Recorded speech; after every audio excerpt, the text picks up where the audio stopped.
Okay? So ngayon, mainit po itong issue na to. Nag-press conference si dating Senador Antonio Sani Trillanes IV. Press conference po. Ibig sabihin, formal ang pagharap niya sa media. At sa pagharap niya sa media, inanunsyo niya, kumpirmado, mayroon pong ouster plot o pagpapatalsik, planong pagpapatalsik kay PBBM. So, galing po ito na naman sa kampo ni Duterte. So, ayon kay dating Senador Sani Trillanes, kumpirmado niya na talagang may mga may mga ginagawa ang kampo ni Rodrigo Duterte para planuhan na ang pagpapatalsik, ouster kay PBBM, kay Marcos Jr., mga kabunyo. Ayon kay dating Senador Sani Trillanes, mga aktibong generals o officials ng PNP at AFP ang nire-recruit. At ang mga nagre-recruit ay mga retired na mga generals ng PNP at AFP na konektado kay Duterte. So, kumpirmado daw ito kasi hindi naman yan sasabihin ni dating Senador Sani Trillanes sa media mismo at sa isa pang press conference kung wala siyang batayan yan. At saka, si dating Senador Sani Trillanes, alam niya ang galaw sa loob ng AFP.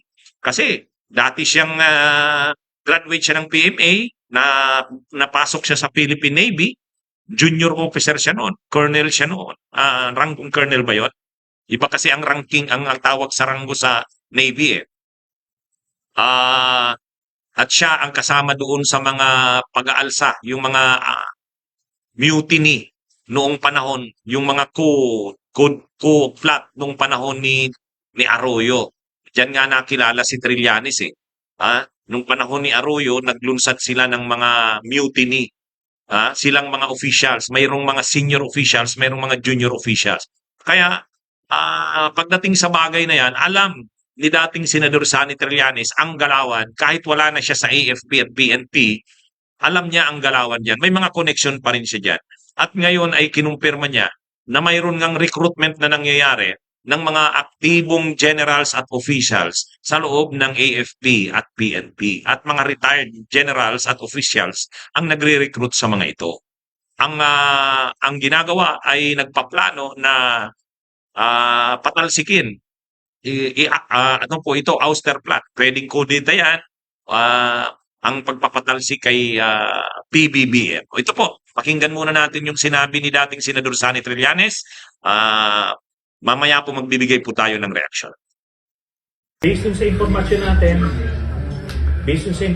natin, may mga na-identify na active senior PNP officials na involved dito pero wala pang nare-recruit na active AFP. Pero na-identify na yung mga retired and former cabinet or senior officials ni Duterte na nagre-recruit sa mga active AFP members. Pero since last year, wala pa silang nare-recruit. Po, ang sabi ni dating Senador Sani Trillanes, confirm. May ano na kumpirma na may mga retired na mga officials, mga generals na dating panahon ni Duterte, mga matataas na officials na ngayon ay nagre-recruit. Pero wala halos nakukuhang suporta. Kumbaga yung mga kinakausap nilang mga active na mga senior na mga officials ng PNP at AFP hindi naman sumasama, hindi na kumukumbinse. Kaya hindi nagtatagumpay ang ouster plot. Ngayon, hanggang ngayon daw, nagpapatuloy yan, pero walang nakukumbinse. Pero, nakakarating sa Malacanang, nakakarating sa gobyerno, ang ginagawang recruitment na ito. Alam nyo mga kabunyog, hindi talaga malayong gawin yan ng kampo ni Duterte. Unang-una, ang mga nangyayari ngayon sa kampo ng Duterte ay mga malubha talaga. hindi lang yung pagtapya sa confidential pag-alis ng confidential funds ni Sara, hindi lang yung pag-alis ng budget ni Pulong, hindi lang sa ganung usapin. Lahat ng mga associated kay Duterte ay kumakaharap ngayon ng matitinding problema. Ng SMNI, si Kibuloy mismo nagtatago hanggang ngayon dahil maraming warrants of arrest sa kanya.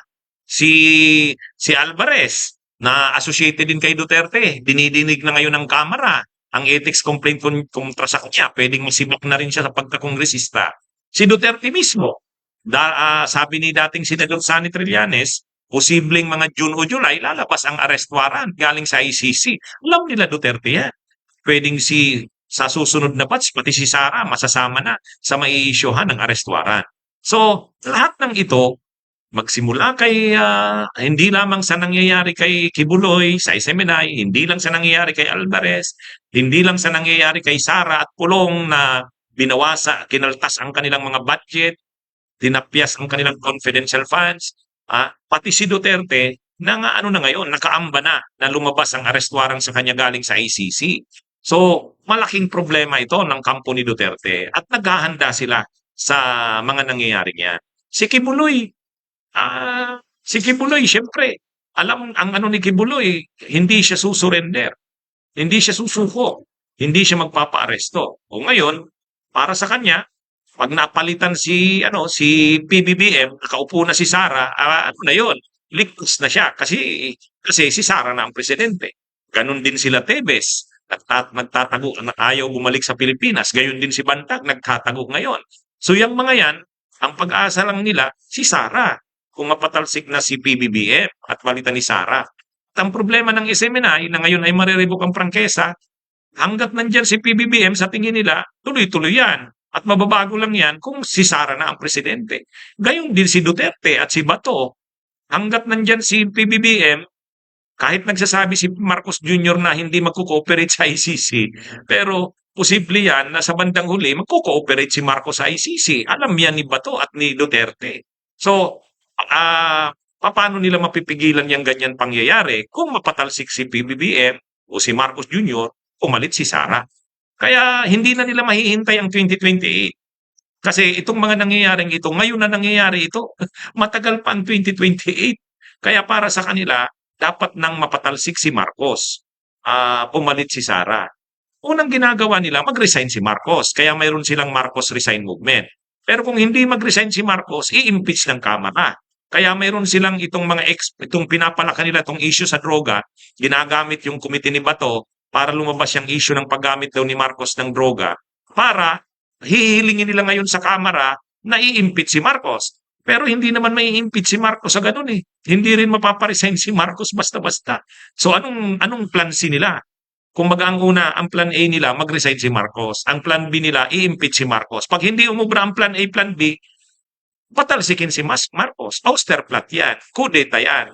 Kaya kailangan nilang ihanda ang military at ang PFP. Yan yung kinumpirma ngayon ni dating Senador Sani Trillanes. Kaya hindi naman talaga malayo yung ano na yan. Kahit i-deny ng kampo ni Duterte, kahit i-deny ng PNP at AFP, syempre i-deny nila yan. Pero malaki talaga ang posibilidad niya na totoo yan. Kasi sa mga nangyayari ngayon sa kampo ni Duterte, ang dami na nilang problema. At ang pinakamalaking problema nila na pinaghahandaan ang nakaambang pag-aresto kay Duterte sa pamamagitan ng paglalabas ng arrest warrant ng ICC. Yan, talagang matindi yan. Matindi ang pangyayari na yan. At yan yung kanilang pinaghahandaan. Ito kasing nangyari kay Kibuloy, hindi pa ito ang pinakamalaking dagok sa kanila. Ang magiging pinakamalaking pagdagok at problema nila pag si Duterte na mismo nilabasan ng arrest warrant ng ICC. At lalo pa kasunod din yan, lalabas na rin yung arrest warrant kay Bato, lalabas na rin yung arrest warrant kay Sara. Yan yung ano. At ang isa pang ano nga pala, bago ko makalimutan, yung China. Alam ng China na malaki ang problema nila ngayon na si Marcos Jr. ang presidente. Kasi yung lahat ng pakinabang nila sa Pilipinas ng si Duterte ang presidente, wala na yan. Kaya ang China mismo may interest na mapalitan si Marcos, makapwesto ang si Sara. Kaya kahit ang China, makikialam yan, malamang pupunduhan yan ang destabilisasyon. Pupunduhan ng China ang mga Austerplat na ganyan. Kaya ano ito mga kabunyog, hindi malayong totoo yung sinasabi ni dating Senador Sani Trillanes. Anyway, abangan po natin ang mga susunod na mangyayari. Lagi ko po kayong i-update. Abangan nyo po. Halos po oras-oras, mayroon po tayong pag-update ng mga issue at kaganapan sa ating bayan. Dahil po ang Insurrecto po at ang Atty. Ricky Tumuturco, ang tungkulin ko po, ang mission ko po, lagi po kayong bigyan ng updated na information ng mga balita at kaganapan sa ating bayan. At sabay na rin po ipaliwanag ko sa inyo ano ba itong mga issue at kaganapan na to para ma-inform ang ating mga kababayan sa katotohanan. Kaya pakiusap ko rin naman po sa inyo, paki-share po nitong mga talakayan ko, mga vlogs ko, para makarating po sa pinakamarami nating mga kababayan, sa inyo pong mga kamag-anak, kapamilya, kakilala, kaibigan. Yan lamang po, matulungan nyo man lang. Kasi po, iilan na lamang po kami na mga kami nila Colex Soliman, nila Engineer Tuto Kausing, kami sa PMTJR Vloggers. So, iilan lang po kami. Sana po, sa tulong po ninyo, lumaganap ang itong mga ginagawa naming pagtalakay. Kasi sa nangyayari po ngayon, ang dami pong mga kumakalat sa social media na mga talakayan din, mga vlogs, mga narratives. Pero kailangan po nating makuha yung totoo, yung katotohanan, at yung talagang para sa bayan, yung walang kinakampihan. Ganyan po ang Insurrecto, ganyan po ang Atty. Ricky Tumuturco. Basta po tayo, nasa panig lagi ng katotohanan. Wala po tayong kinakampihan, wala po tayong amo na pinangingilagan. Tayo po ay para sa katotohanan at para po sa bayan. Bunyog, bunyog, halikan na kasama ka. Bunyog, kapag buklod ay may pag-asa. Luzon, Visayas, Mindanao, isa ang pananaw. Sa bagong Pilipinas ang bunyog isisigaw. Bunyog.